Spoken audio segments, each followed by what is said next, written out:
할렐루야, 여러분 사랑하고 축복합니다. 멕시코를 섬기고 있는 행복한 선교사 에스더 권입니다.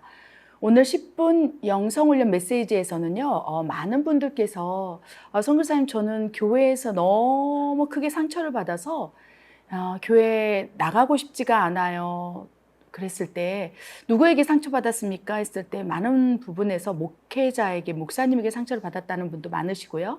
또 중직자들, 또 같이 동역하고 있는 사람들, 또 관계가 틀어진 집사님들, 여러 가지 다양한 부류에서 상처를 크게 받아서 교회 신앙생활을 하기가 어려웠다는 마음을 받는다. 어떻게 해야 되겠냐라는 상담을 해오셨어요. 여러분, 교회에서 크게 상처받을 때 여러분은 어떻게 해야 한다고 생각하십니까? 저도 예전에 교회에서 참 많은 상처를 받았어요. 지금 생각해보면 제가 목회자가 되고 선교사가 되고, 물론 제가 지금 섬기고 있는 교회는 한인교회가 아니라 멕시코 현지 교회이기 때문에 한국에서 받는 상처와 또 다른 부류의 상처를 받고 있습니다. 그러나 그때를 생각해보면 성도들이 상처를 참 많이 받겠구나. 또 이와 또 상반적으로 이제 사역자들도 또 나름대로 상처를 받고 있어요. 그래서 이렇게 교회에서 상처받았을 때 이 상담을 해주신 분처럼 내가 교회를 떠나야 하나요? 다른 교회로 옮겨야 하나요? 이런 부분에서 극단적인 결정을 하기 전에 어떻게 해야 되는지, 상처받기 전에 우리가 어떻게 마음을 준비해야 되는지 우리 한번 오늘 10분 영성훈련 메시지에서 한번 나눠봤으면 좋겠습니다.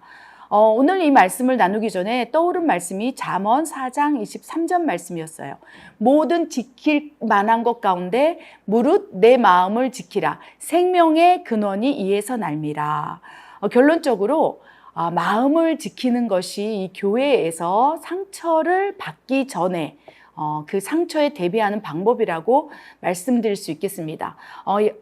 잠언 말씀처럼 첫 번째 어떻게 해야 될까요?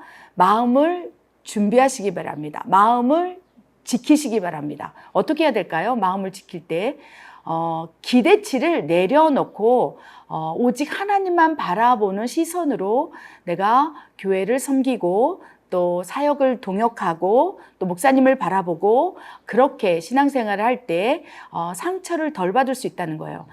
생각보다 이 교회 안에 사탄이 역사하는 힘이 강력합니다. 왜 그렇습니까?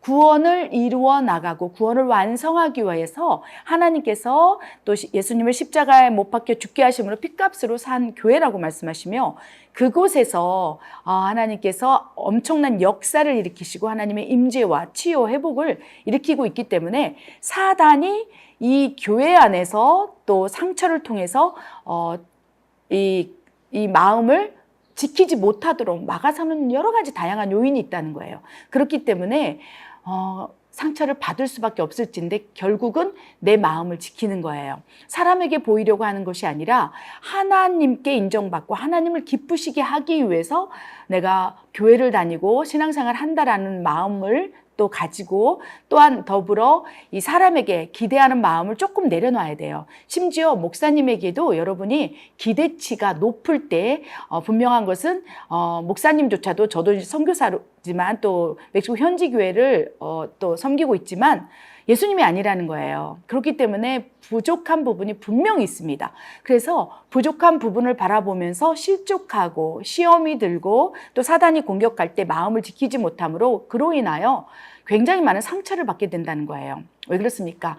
목사님들을 하나님처럼 보는 성도의 깨끗한 마음에 사단은 틈을 내기 때문이에요. 그래서 기대하지 마시고, 어떤 부분에 있어서요, 목사님, 또 중직자들, 또 여러 다양한 신앙의 선배들이 정말 예수님처럼 살려고 노력하는 것이지 그 삶을 살아내지 못할 수 있다는 것입니다. 이 말씀이 참 안타까운 말씀이고 이 말씀을 드리는 것이 좀 부끄럽지만, 우리는 그 예수님의 믿음의 분량으로 자라나서 예수님처럼 살아가기 위해서 하나님께서 우리를 지금 연단하고 있다는 거예요. 그 연단 과정 가운데, 단련하는 과정 가운데 성화되고 있다는 것입니다. 그렇기 때문에 사람을 바라보면서 너무나 큰 기대를 갖는 것도 실족과 시험과 또 상처를 받을 요인이 되기 때문에 무엇보다도 그러한 마음을 준비하시기 바랍니다. 두 번째는요, 이제 상처받지 않는 훈련을 하시기 바랍니다. 상처는 여러 가지 다양한 환경 속에서 옵니다. 동역을 하다가도 또 협력을 하다가도 또한 갑자기 어느 순간 교회에서 있다가 갑자기 어느 순간 부지불식간에 내 마음에 상처로 확 다가올 수 있어요. 그래서 그러한 순간 속에서 이 상처의 근원, 이 상처를 받고 마음이 어려워지는 근원이 무엇인지를 잘 분별하여 이것이 사단이 준 건지 내 마음을 지키지 못하는 것인지 또 여러 가지 요인이 무엇인지를 잘 분별하여서 상처를 받거나 상처가 깊이 내 안에 들어오지 못하도록 그리하여 교회에 대한 상실감을 갖지 않도록 우리가 준비해야 된다는 것입니다. 세 번째로 사역을 하면서 많은 상처를 받게 돼요. 오히려 사역을 아예 하지 않으면 상처도 안 받습니다. 그냥 주일에 잠깐 왔다가 취미 활동처럼 이렇게 예배 끝나자마자 바로 가면 생각보다 상처를 안 받아요. 그런데 교회 안에 깊숙이 들어와서 헌신하고 충성할 때 상처를 받는다는 거예요. 무엇보다도 사역을 하면서 육체적으로 탈진이 되고 마르다처럼 정말 육체적으로 공고해질 때 많은 상처가 내 안에 들어올 수 있다는 것입니다. 그래서 무엇보다도 사역을 충성때 헌신하는 분들에게 이제 드리는 권면의 말씀입니다.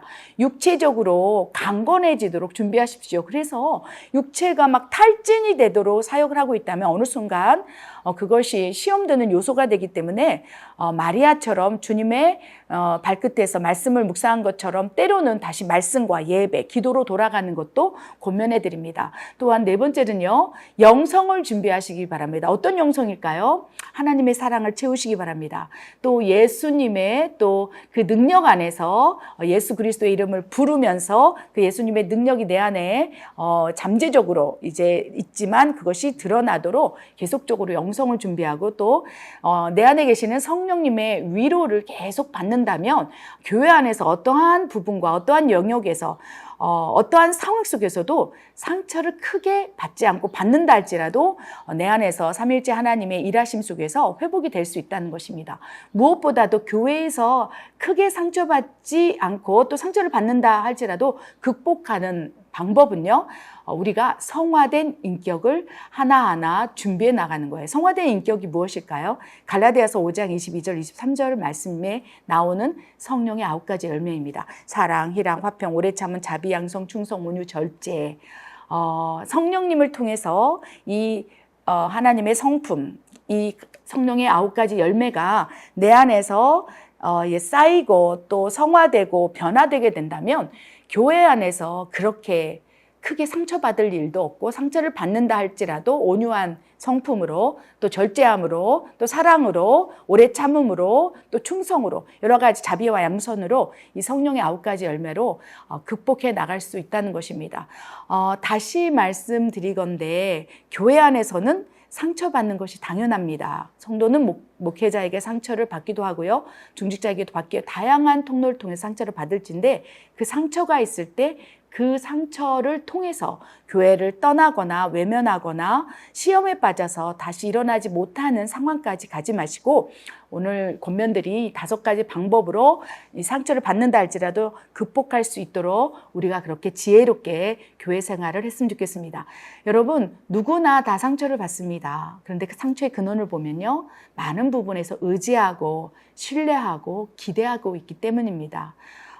크게 상처받았을 때 하나님께서 이렇게 말씀하셨어요. 사람은 사랑할 대상이지 신뢰하고 의지할 대상이 아니라 네가 기대했기 때문에 상처를 받는 것이다. 오직 신뢰하고 의지할 대상은 여호와 한 분뿐이니라. 이 말씀을 성령님의 위로를 통해서 저에게 부어주셨고 그 순간 제 안에서 모든 상처, 아픔, 이 교회 공동체 안에서 받았던 모든 아픔과 눈물들이 한 번에 제거되면서 지금은 웬만하면 상처를 안 받고 상처를 받는다 할지라도 쉽게 극복할 수 있게 되었습니다. 오늘 이 10분 영성 훈련 메시지를 통해서 혹시라도 교회에서 상처를 받아서 떠나려고 하는 분들, 또 상처를 받았는데 극복하지 못하는 분들, 또 상처받기가 두려워서 이제 코이노니아 성도 간의 교제가 어려우신 분들, 다양한 분들이 있을 거예요. 이분들에게 권면의 말씀이 되었으면 좋겠습니다. 우리 모두 화이팅해서 행복한 교회 생활을 하기를 바랍니다. 여러분 사랑합니다. 더 깊은 내용으로 영성훈련 메시지에서 찾아뵙겠습니다. 사랑합니다. 축복합니다.